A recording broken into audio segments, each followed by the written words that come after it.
This pinball author, we had a little drought there for a while, but the pinball books are starting to come back. And so Pinball Wizards, Jackpots, Drains, and the Cult of the Silver Ball came out last November. And we have its author here to give us some choice selections. Please welcome Adam Ruben. Thank you, everyone. Thank you, David, especially for inviting me here. So happy to be at Pintastic, New England, speaking to a packed row. And I'm grateful to all of you for coming in, because this is now one attendee for every hour I drove to get here. So each of you is an hour. One of you was midnight to 1 a.m. That was a fun hour. But so I don't know if perhaps people are just looking for something very different than all the frenetic activity over in the pinball rooms and just ready to sit back and listen to a person read from a book. But if so, that's basically what I'm going to do. So this book, as Dave said, came out in November. I am a writer, a biologist, and I host a show on the Science Channel called Outrageous Acts of Science. It's basically scientists making fun of YouTube clips. If you haven't seen it, it's really fun. And in addition to those things, I've always really loved pinball. I'll talk a little bit about that when I read the book. And so, as David said, there was kind of a drought in pinball books, or rather, there are a lot of pinball books out there, and most of them you have to go to eBay to find, and I have, but they're all a certain type of pinball book. They are all books with pictures. And when people would ask me about my book, and people who know pinball, and I would tell them what my intention was, and I'm writing just a narrative nonfiction book about the past, present, and future of pinball, they would say, no pictures? Like, what are you doing? Why would you do that? I have no idea whether it's going to be successful or not, but the book came out in November, and many parts of it are already out of date. I am praising this new company toward the end called Highway Pinball, and as we know, they are now bankrupt. Dutch Pinball, which is, I don't know if they're bankrupt, but I know they had something akin to a fire sale just this week online, so who knows? Pinball is changing.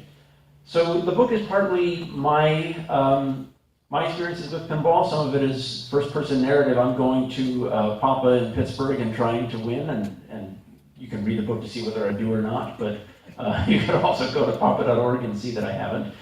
And then also a lot of interesting things that I learned about the history of the game, when it was invented, when it was banned, when it was re-legalized, when it almost died, when it was very popular, when it almost died again, when it was very popular again, when it almost died again. So the history of pinball, it goes like this. And before I start reading that, when people ask me, like, sum up your book in a few sentences, what I tell them are the following numbers. In the 1930s, at one point, there were 145 pinball manufacturers. 145 different ones. Now, pinball machines were smaller. They're more like the Cuba Libre game that we saw over in the Free Play Hall. They're wood. But even so, 145. Some of the most popular games sold more than 50,000 of a single title. Okay, 145 then. The next time pinball was insanely popular-ish, let's say 1980. In 1980, there were 23 companies making pinball machines, which is still an enormous number. But as many of you know, at the beginning of 1999, there were 3.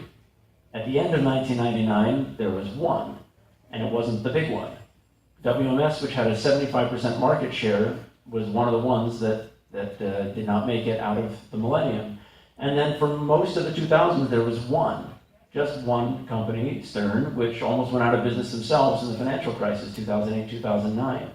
What's so cool about pinball now is it's basically more popular than it's been in a quarter of a century. Today, well, I guess now with Highway and Dutch, I don't know, but if I had given this talk a month ago, I would have said that there are now 8 companies actually shipping and selling pinball machines successfully.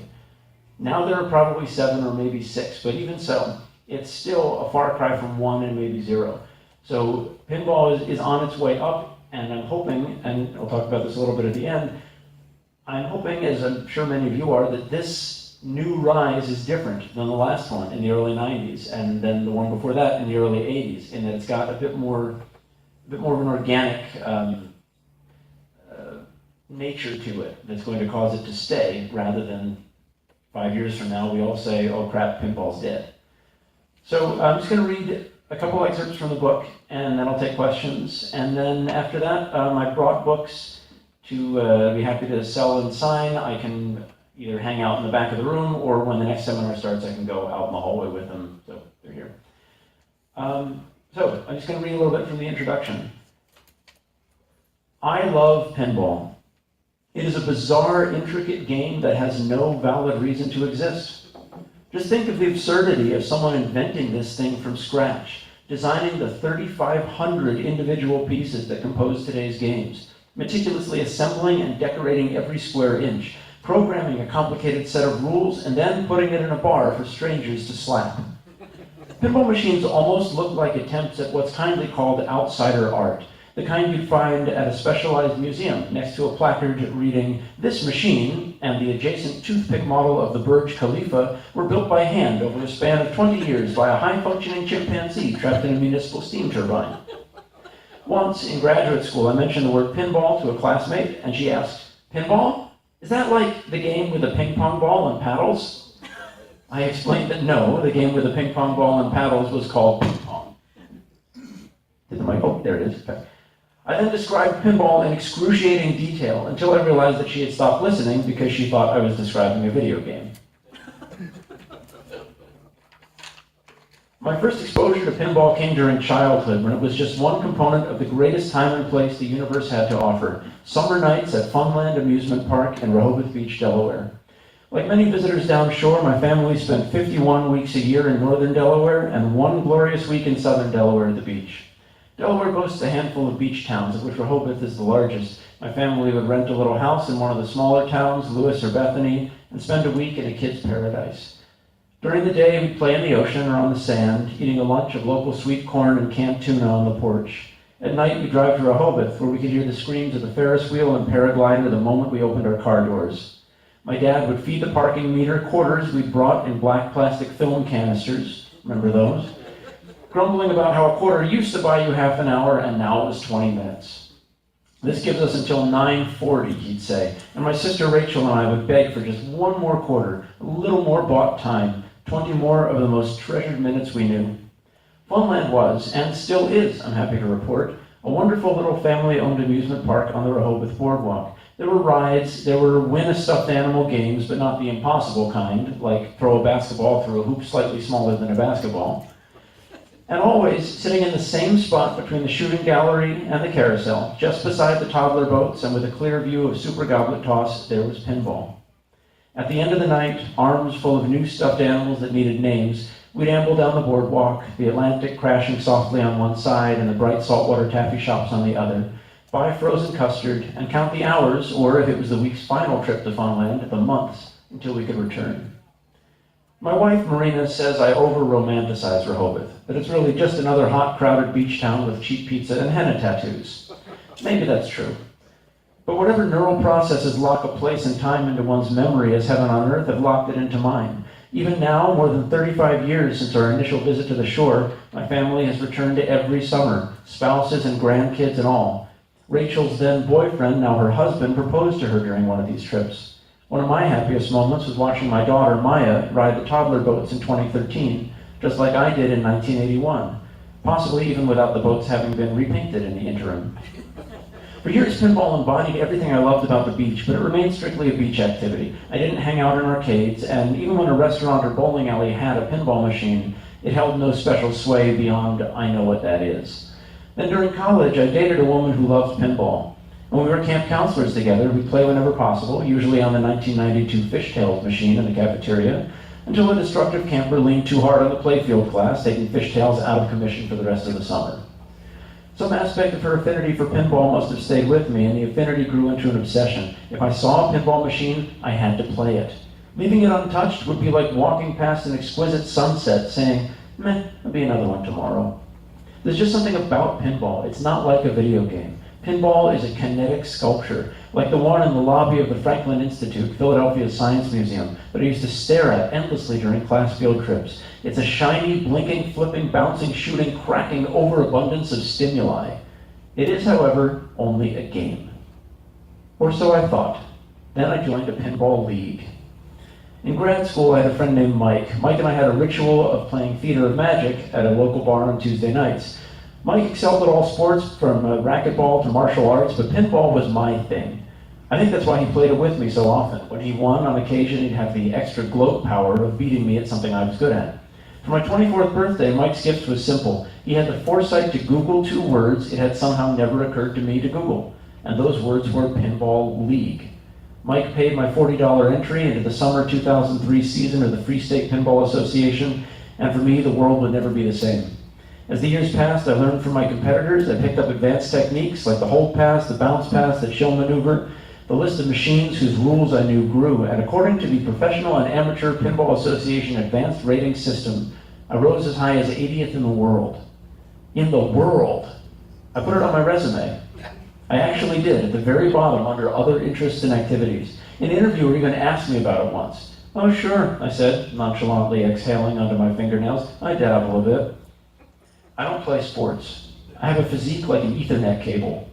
Pass me a basketball and I feel helpless. Put me on the volleyball court and I'm counting the seconds until I can rotate off. But give me 2 quarters and a 1997 Medieval Madness, and suddenly the rhythm of the world makes sense. Which is why I felt the physical symptoms of withdrawal when I stopped playing pinball for 4 years. I could pretend I dropped out of my league and stopped traveling to competitions because I wanted to retire at the top of my game. I could offer a respectable excuse like carpal tunnel syndrome. But the real reason I stopped playing is far more common among men who suddenly quit the leisure activities they used to enjoy. I had a baby, and my wife wouldn't let me.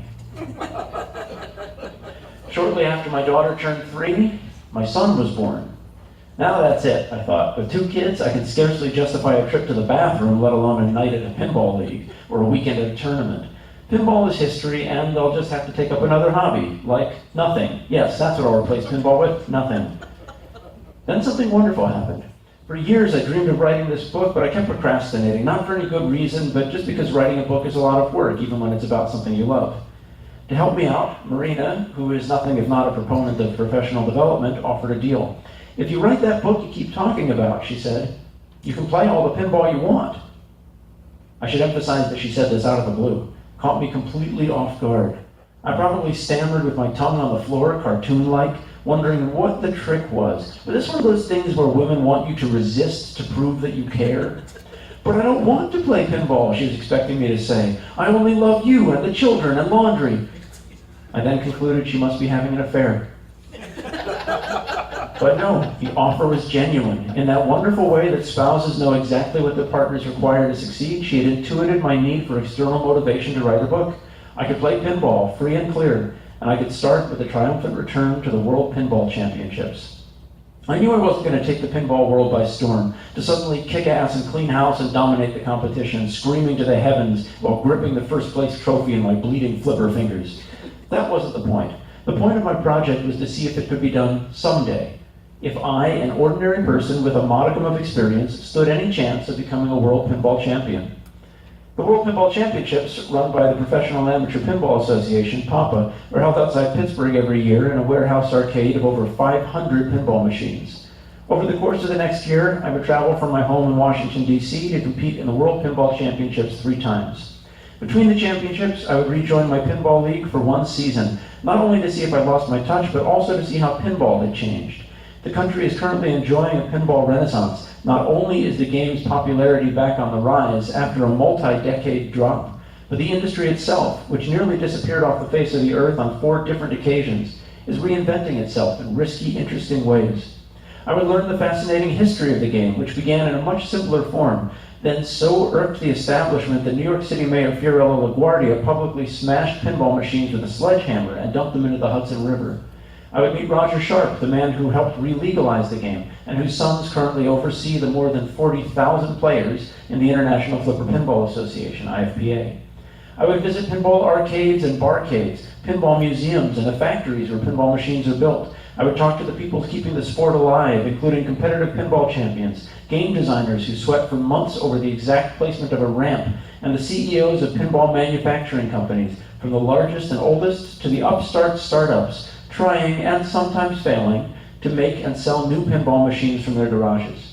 I would fly to Chicago for Pinball Expo, where vendors show off their newest innovations, and fans get to find out what future, if any, pinball can look forward to.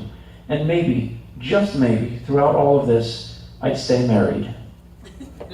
So that's excerpts from the introduction.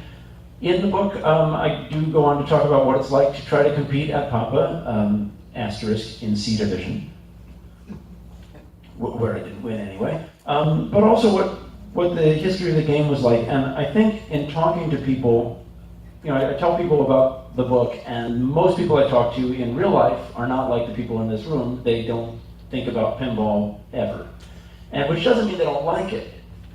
It's so strange. I talk to people, sometimes I say, oh, I'm writing a book about pinball, like, oh, that's so cool. I like pinball. When's the last time you played? I have no idea. I don't think I have, but like when I was a kid once. So there's nobody who says, oh, pinball, fuck that thing. They all like it in some way, or there are a number of people who just plain haven't heard of it. I mean, at all. And so, when I finished writing the book, I gave it to, I was going to turn it into the publisher, and then my wife said, wait a minute, you're just going to send it to them? And I go, yeah, it's due tomorrow, I'm going to send it in. And she said, but no one else has looked at the book. I'm like, oh, but it's fine, it'll be fine. And she said, do you want people who aren't pinball fanatics to read the book? I'm like, yeah, that's kind of the point. I want them to read it and go play pinball. And she said, well, let me look at it first. And so I let her look at it, and I let my mother-in-law look at it. And then I had to ask for an extension to turn in the book. Because my wife's going through, she's like, no one cares about that, no one cares about that, this is boring, I don't even understand what this means, post-pass, who cares? And what ended up happening was, about 2 months later, 20,000 words dropped out of the book.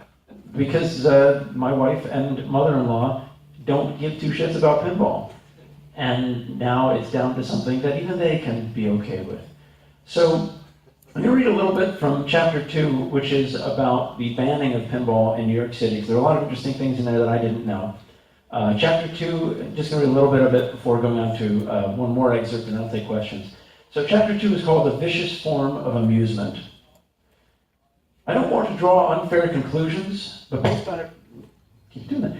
on everything I've read, at least as far as pinball is concerned, Fiorello LaGuardia was kind of a douche.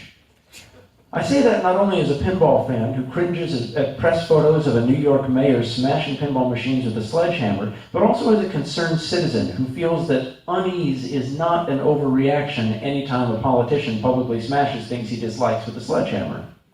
A complicated figure with an occasional penchant for authoritarianism, New York's 99th mayor helped the city recover from the Great Depression, but he also imposed his own fundamentalist sensibilities on industries that offended him.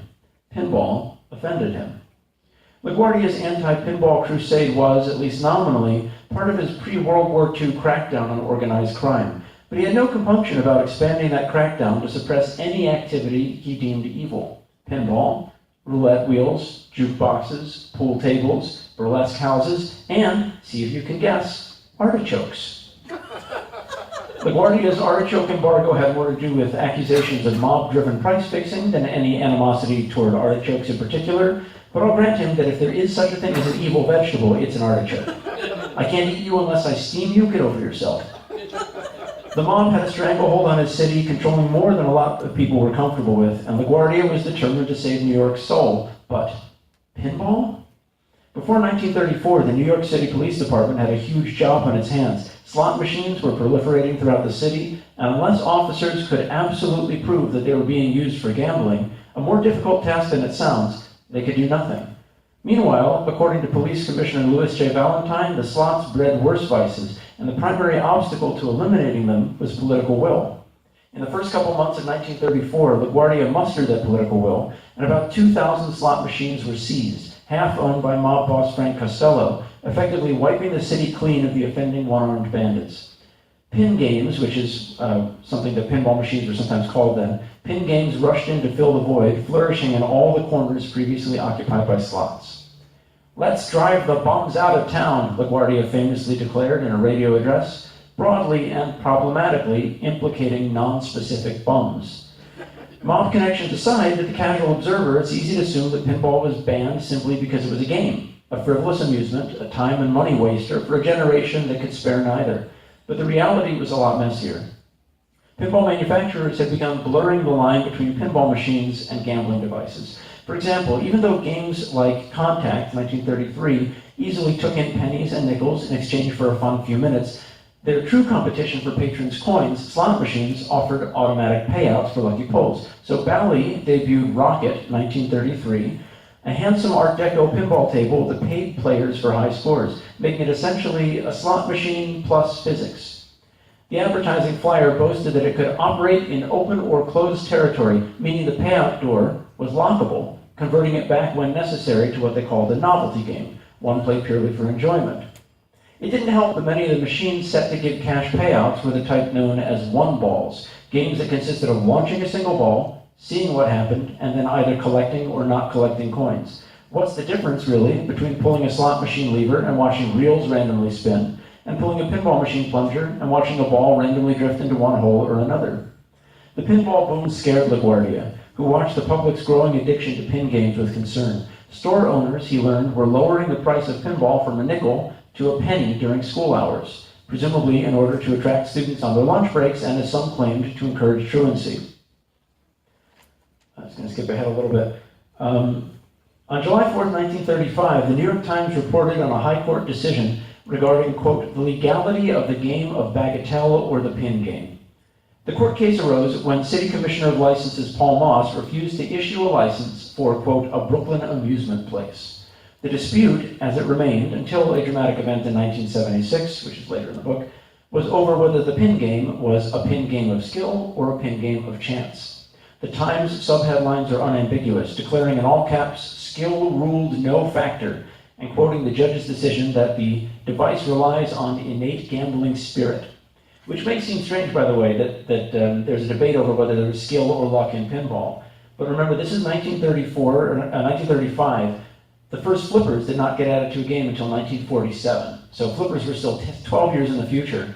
So the idea that you could go against gravity in any way was still new. Although, as some have pointed out, there was no flipper yet, but there was a bat, a mechanical bat on some baseball-like games at the time. So, asterisk. Putting in things like that, because I'm afraid that David is hearing something and he's like, actually, sorry. To be fair, the machines in question made only a token effort, literally, to distinguish themselves from gambling devices, dispensing tokens rather than actual money. Tokens that, Moss argued, a proprietor could arrange to exchange for prizes or cash. Still, it's quite a gray area. If you find yourself agreeing that a machine giving out jackpots of tokens is essentially gambling, you should probably ask whether the awarding of prize tickets at Chuck E. Cheese's or Dave & Buster's is truly any different. And then there's the whole footnote in here about, I found this fascinating, there are these people who call themselves the ticket kings. 1,200 people make their living this way. They go to Dave & Buster's, they win as many tickets as possible, they have tricks to win maximum numbers of tickets from the machines. This is from a 2015 article in Wired that I learned this. Great article, you should look for it. And then they use the tickets to buy iPads. They sell the iPads on eBay. They make about $50 an hour. People do, and so where is the line for gambling? Yes, of course, you play a chancy machine, coins come out, that's gambling. Tokens come out, sure, you just exchange the tokens for prizes. You have to change the tokens for prizes so it's just gambling with extra inconvenience. Using pinball as a gambling device, sorry, let me skip ahead. Was kind of like downloading MP3 files on Napster, in that it was a vice so universally practiced at the time that no one gave a second thought to its legality until the authorities started issuing fines to random users and shut it down. The unlucky individuals in the crosshairs were 19-year-old Sidney Turner and 38-year-old Sadie Billett, both of whom violated their city-issued pinball licenses by offering payouts to lucky patrons. As with any legal decision, the conviction of Turner and Billett, each of whom had to pay a fine of $50 or earn its equivalent in what the New York Times called a 10-day workhouse, did more than punish the defendants. It provided the legal precedent that would send pinball into back rooms for the next 4 decades. Jacob Murawski, the proprietor of a stationery and candy store in the Bronx, found himself in court in 1935, accused of running an illegal gambling room. Murawski's defense included a logical but risky proposition. Bring in 3 skilled bagatelle players. Bagatelle was basically the early name for pinball without flippers, and many other things. If they consistently score higher than an amateur, bagatelle must be a game of skill. If not, it's a game of luck and therefore a gambling device. Think about that. Think about how confident Murawski must have felt that his experts would play the chancy bagatelle machines well enough to outscore a beginner. Think of the pressure on the three players, and imagine if a similar challenge had been issued to, say, golf. Tiger Woods, a judge would say, if you sink this next putt, golf must be a game of skill. If you miss, well, clearly it's a game of luck. If it really was Tiger Woods on the green, he might well have sunk the putt, but he could just as easily have choked. That, unfortunately for the pin game, is exactly what happened. Quote, the youths known to their friends as successful shooters of the little balls in the pin game had been called by the defense in an effort to show that bagatelle is a game of skill, reported the New York Times. Quote, for a long time, the little balls rattled around and fell into the holes in the board, and bells rang as lucky shots were made. But it all came to nothing. None of the youths made a score better than 11,500, the lowest winning figure, and they could not place the balls where the justices told them to as a test of their control. To add insult to injury, a detective with no apparent bagatelle skill stepped up to play, and he scored about the same as the so-called experts.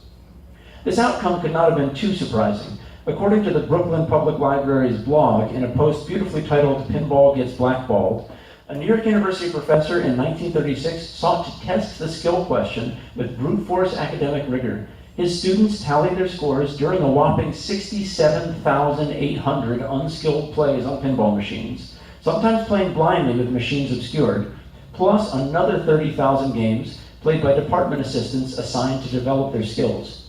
The skilled players did demonstrate an improved chance of winning, but only between 2% and 9% of the time. So, the end of the chapter goes on to describe how pinball ends up being completely banned in New York and remains banned for the next 40 years, essentially, until, as probably most people in this room know, Roger Sharp steps in to do the exact same demonstration, showing that pinball is a game of skill by playing one skillfully. And the game he's playing is a game that was in existence in 1976 when he came in to do it, and so of course it has flippers, and he's got skill, and he's telling people how he's aiming and doing his shots. And the New York City Council in May of 1976 met, watched Roger play, and re-legalized pinball in New York, which is just one microcosm of the struggle that pinball had over those years, because this is all true of New York. But when pinball was re-legalized in New York, which is kind of one of pinball's most told stories, Roger Sharp with the machine making it legal again. When that happened, pinball had already been legal in Los Angeles for 2 years. So the re-legalization happened spottily. Some places it never became illegal. Some places it remained illegal for a long time. I actually read online that in Wildwood, New Jersey, it's still illegal today. And then I found a place online, a pinball arcade in Wildwood called Jilly's, and I emailed them and said, do you know that your arcade seems to be operating illegally? And I should have said more in my email, because I think I scared them. They thought I was accusing them of something. And then ended up contacting someone who was working on a mini documentary for the New York Times, and he actually explained, okay, the nuance of that law is, if you have a place that is only operating pinball machines, that's illegal in Wildwood, New Jersey. But otherwise, it's okay. I mean, there are stories there's a bar in Montreal that had to get pinball re-legalized before it opened. Which we heard yesterday. Which you heard yesterday? Oh, okay, I missed it. It was in, 2016? 2017? Yeah, so not too long ago that the struggle is real. I'm going to read just one more excerpt before taking questions. This is something that I read at Pinball Expo also, and I figured this is a very expo-like event where you've got pinball over there and the vendor hall, and you've got seminars. So this is from chapter 10, Back Glass to the Future, and it's about where pinball could be going from here. Are you here for a pinball convention? Asks the man renting me a car at Chicago Midway Airport, explaining that he just rented another car to someone with the same destination. I confirmed that I am indeed 1,000 miles from home for 4 days to immerse myself in everything to do with the present and future of pinball. There will be lectures, a vendor hall filled with new and rare machines, and manufacturers even smaller and newer than Jersey Jack. I love pinball, declares the agent, with an enthusiasm that I allow to distract him while I quietly decline the optional collision insurance. I wish there was some place to play it. It's exactly like Tim Arnold, the owner of the Pinball Hall of Fame, told the New York Times in 2008. The thing that's killing pinball is not that people don't like it, it's that there's nowhere to play it. Or, to be depressingly precise, it's that no one knows where to play it. Here's this Hertz employee living in Chicago, a place Gary Stern calls the capital of pinball machines, the city with one of the highest concentrations of on-location games. At the time of my visit, pinballmap.com lists 458 publicly playable machines in 184 places. And though he'd love to play a game, he doesn't know where to go. And that, in a nutshell, is pinball's exposure problem. Gary Stern once told me a story about his German colleagues from a company called Pinball Universe visiting a restaurant in Chicago, where a waitress asked about pinball machines. "Oh, they still make those things?" The restaurant was down the street from the Stern Pinball Factory. But in a way, the best thing that could happen to pinball is happening to pinball. It's becoming a haven for startups. Innovators who aren't trying to conquer the market with 30,000 games a year, but who are trying to build at least a few hundred of their own new machines. If the manufacturing tier below Stern is Jersey Jack, who at least has a few dozen full-time employees, then the tier below Jack is the grassroots pinball manufacturing movement, a boutique craft for makers, the newly empowered generation of do-it-yourselfers that looks at a pinball machine and asks, how hard could it be? How hard could it be also happens to be Pat Lawler's joke about the flippant attitude, sorry about the pun, that has led more of these startups, nearly 20 of them at the moment, to failure than to success. I'm on my way up Interstate 294 toward the 31st Annual Pinball Expo. I'm about to meet all the people in the various stages of finding out exactly how hard it could be.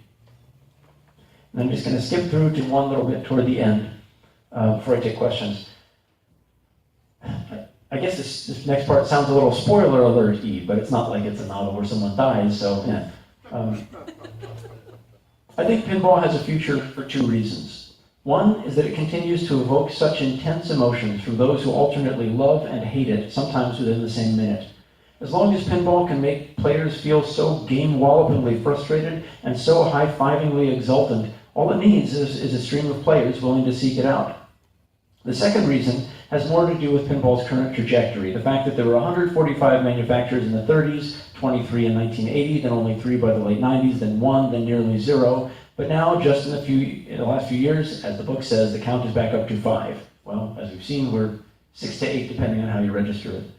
The influx of boutique manufacturers may be problematic in some respects, but it shows something incontrovertible, that pinball can adapt.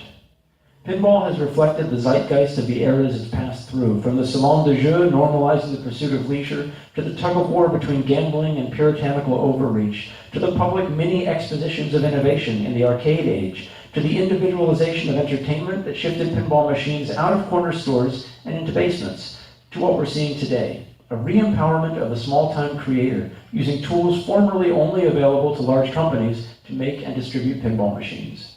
We live in an age of unprecedented resources for individuals to do stuff.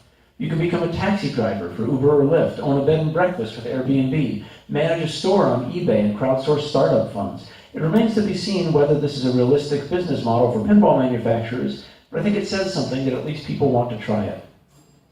Quote, "The forces of change and development are relentless," wrote Roger Sharp in 1977, and some people worry that the classic pinball machine may evolve into something less beautiful and appealing than it is today. Whether his concern has been borne out over the past 40 years is a matter of opinion. Some would say that today's sleek machines are more fun to play than the silk-screened beasts of the Carter years, while others believe that pinball peaked at some juncture in the irretrievable past, as often did the players themselves. But even though pinball can't always adapt to what everyone wants, it's shown a remarkable ability to do what's necessary to stay alive despite facing serious challenges. When I started writing this book, I had no idea I'd encounter anything beyond surface-level controversy. I was naive, though, and I soon discovered that the pinball world, like every other part of society, is sometimes roiled by major acrimony and abrasiveness. While many people I talked to were simply happy to bask in the fun of a complicated game, others seemed to spout controversy with every sentence. Multiple people ordered me to stop my iPhone's voice recorder function before they'd continue talking. Once, for no reason, and without me noticing till later, my voice recorder stopped itself, 10 minutes into a 2-hour interview. Many thanks to Jay Stafford of the IPDB for being a good sport about this. "This isn't for your book," someone told me about their last statement, eyes narrowed, "and if you print this, I'll deny it." I didn't print it. I even had someone deliver a Facebook message diatribe about another person's fiscal mismanagement/embezzlement that led me to enlist a computer-savvy coworker to dig through public tax records, only to learn that I have no idea how to interpret public tax records. Part of the reason for the secrecy and subterfuge is maybe a general fear of claiming to know where pinball is headed next. No one wants to publicly misjudge the future, especially in the light of the consequences for those who've misjudged the past. It is hard to predict the future for a game that has endured so many ups and downs, wrote Marco Rossignoli in the Complete Pinball book. Rossignoli wrote this in 2000, when we all thought virtual reality helmets were the future. Quote, imagine a virtual reality pinball where one can pick out their favorite pinball from any era, just like songs on a jukebox, Rossignoli muses. Insert the money, step up onto the game arena, pick the pinball, and put the visor on. Quote, nothing will ever beat playing a real-life pinball machine in a dark, sticky-floored arcade, wrote Jessica Condit in the tech blog Engadget. But Pinball FX2 VR is a close, gratifying second. I'm skipping the part where I talk about what that is. It's basically like virtual reality pinball with goggles on. I've played it. My brother-in-law bought an HTC Vive, which is basically like an Oculus Rift, and you can play pinball on it. It's still not the same. I think pinball will always be around, says Dan Toscaner, the admittedly biased general manager of the Silver Ball Museum in Asbury Park, New Jersey. I'm willing to agree that pinball will always be around at the Silver Ball Museum, as long as kids, both the regular kind and the technically adult kind, need something to do at the beach in the evenings between dinner and ice cream. But what about the rest of the world? Will pinball ever be as ubiquitous as it was 40 years ago? Will there be a pinball machine in your barber shop? Can you play a game while waiting for an oil change or ordering pizza? Quote, pinball deserves a better fate than it currently has, laments Roger Sharp in the documentary Pleasure Machines. The good news is that he said this in 2009, and just a few years later, pinball already has a better fate. Whether or not it will ever be as widespread as it was in 1934, or 1982, or 1992, pinball already has a new direction. I, for one, can't wait to see where it goes. So thank you so much for coming and listening, rather than playing games, which is what I know everybody wants to get back to. We're just going to check on the time. In the next 15 minutes or so, I'll be happy to take questions anybody has. Yeah, please come up here. Yes, please go to the microphone up there. Thank you.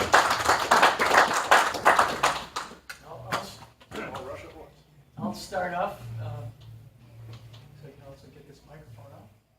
If you're pointing out something I got historically wrong, I'm sorry. Okay, good. Well, I worked on the Pleasure Machines documentary, and you saw the reissue of it. It's originally from 1997. But oh, anyway, I knew you were going to do it. You made a very brief passing reference there to kids who are actual kids as opposed to technically adults, and that has come up quite a bit during the earlier seminars here. So you have kids, you're probably trying to indoctrinate them, I would imagine. Yeah. Do you have any thoughts, your ideas about what's a good way to get kids interested in pinball, or sure. What engages them? Should things change to make it more engaging for them, etc.? Good question. I found that from having kids, I found that kids will like a lot of the things that you tell them to like because they're foolish. You're like, isn't pinball great? And they're like, yes, Dad. So I've gotten my kids to like pinball with no problem. I only own one machine because I have a small house, and I promised my wife that machine would go into the attic, and we got it in the house and found that there's no way it was getting up into the attic, so it's in the dining room. It's Monopoly, so it's a fun one. And so my kids play Monopoly sometimes, and I brought my daughter, she's the older one, she's 7 now, I brought her to Vuk, which is this great pinball and pizza place in Bethesda, Maryland, like 10 machines, they're all really, really good ones, and pizza and ice cream. So I brought her there a few times, I talked about it in the book a little bit. And then for her 7th birthday, I asked if she wanted to have her birthday party at Vuk. And she said yes. And so that was one way we silently indoctrinated an entire school of first graders, because the rule is when you invite one kid, you have to invite your whole class. And so we had 24 kids invited, and they all came to Vuk. And I think my daughter was the only one who'd ever played pinball, other than some of the parents who were like, oh! So that was neat. The downside to that was that in order to do that, I had to supply the quarters. And so I've got like a cup of quarters there and saying, yep, take quarters, go ahead and play, kids, we'll have pizza soon. And the kids are just like, if you ever give kids access to money. They'll just like, okay, so I can take as much as I want? Cool, and they'll go for it. And kids are just sitting there feeding quarters into machines, and you'd be like, credits, 12. And I'm like, no, stop that part. And my wife's like, stopping other kids from doing things. I'm like, no, you don't know what to do. Press the button first, press the button to play. So that was one way to indoctrinate kids into pinball, just exposing them to it in that way. I think, because all of her classmates had birthday parties at a bouncy gym or in their house or something. We were the one pinball party. So maybe there are places near a lot of you where you can force kids to play pinball. It is a good question though, because without new people to play pinball, pinball will die. Pinball will die when we do. But the good news is if you look out of this door, there are families here. There are not a small number of families here. And some of the pinball places that I visited while researching the book, some of them were very clearly just adults of a certain age that were there. I went to a place called Beercade in Benson, Nebraska. And the guy said, oh yeah, we get all kinds of people in here. And I looked over at the pinball machines, and there's basically all grad students. And I thought, well, okay, but on other nights you get all kinds of people here, right? He said, oh yeah, sure. But then I went to the Silver Ball Museum in Asbury Park, and there were tons of people there, and there were kids, families. There's an 11-year-old having a birthday party. So I think all it takes is to show them what it is, and that's step one, because so many people, they're not seeing it because it's not ubiquitous like it used to be. Other questions?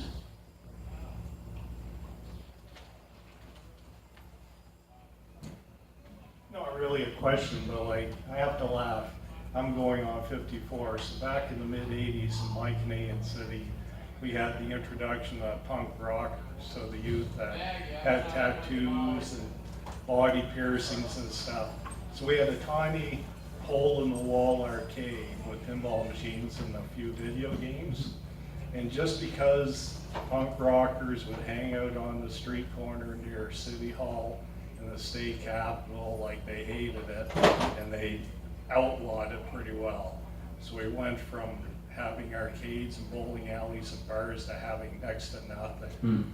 So still, this is now 2018, my large city still has a law limiting pinball machines to 3 per location. Really? What city is it? Halifax, Nova Scotia.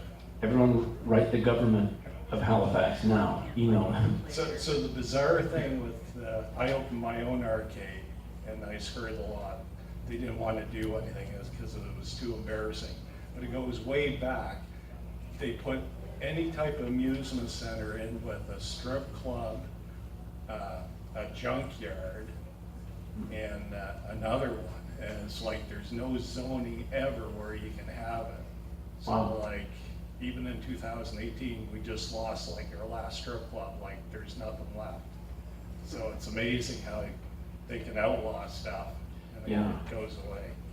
Although there's a loophole, and I think this is in the book too, from a seminar that I heard at Expo a couple years ago, where Clay Harrell in Michigan wanted to basically put all of his pinball machines in a big place for all of his friends to play, but the city was banning it and outlawing it, and there were problems, and then he was fined, but until one of his players jokingly put up a flyer that said like pinball and prostitutes, and then the city found out again.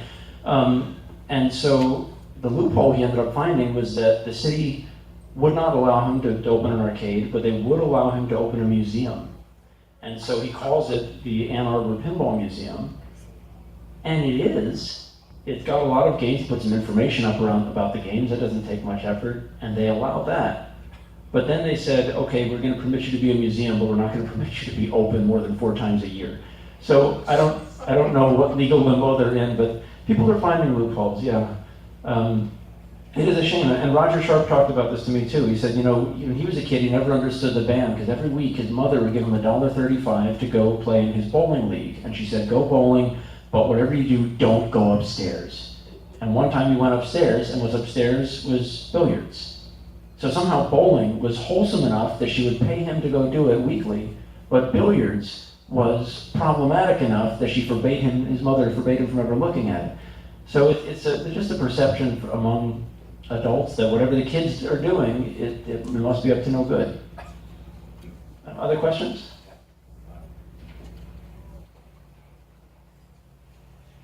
of our sterling new audiovisual Just team. yell, there's only like 12 of us. Yeah, Although it might be for the recording that right, gets it's in for the the mic. recording.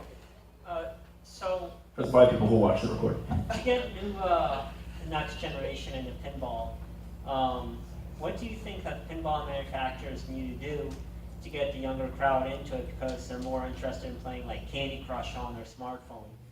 And is it also involving the streamers as well online, because we're having esports involved, and a lot of people want to play, Overwatch or something like that rather than play pinball? It's a good question. I think it has to do with exposure. I think any kid who is shown pinball and given the opportunity to play it will instantly feel what we all felt, which is that this thing is qualitatively different from a video game. And there's some pinball fanatics who like video games too, but there's some like me who just don't care about video games but would play pinball all day if we could. It's just something different about the actual literal physics that are there. The steel ball is there. It's not. I mean, we've got the virtual pinball machines over in the vendor hall. I'm sure some people love them. I don't.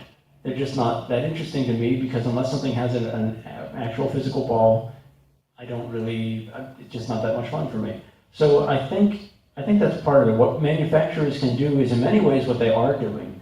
They're making games that have titles that appeal to kids, and I do think they could do a little bit more of that, a little bit more family-friendly titles. There will be people saying the opposite, saying too many family-friendly titles bring back Playboy, and honestly, it's personal preference. For me, since I have little kids and I was looking to buy a pinball machine, and I suddenly found how limited the choices were for ones that could go in my house, I think there's a sweet spot. There's some themes out there that are kind of good for everybody. But there's no theme that's good for absolutely everybody. Even when Jersey Jack put out Wizard of Oz, and I talk about this in the book too, it was sort of a, wow, this is interesting. It's a universal kind of theme. Kids like it, adults like it, it's timeless, it's a beautiful machine.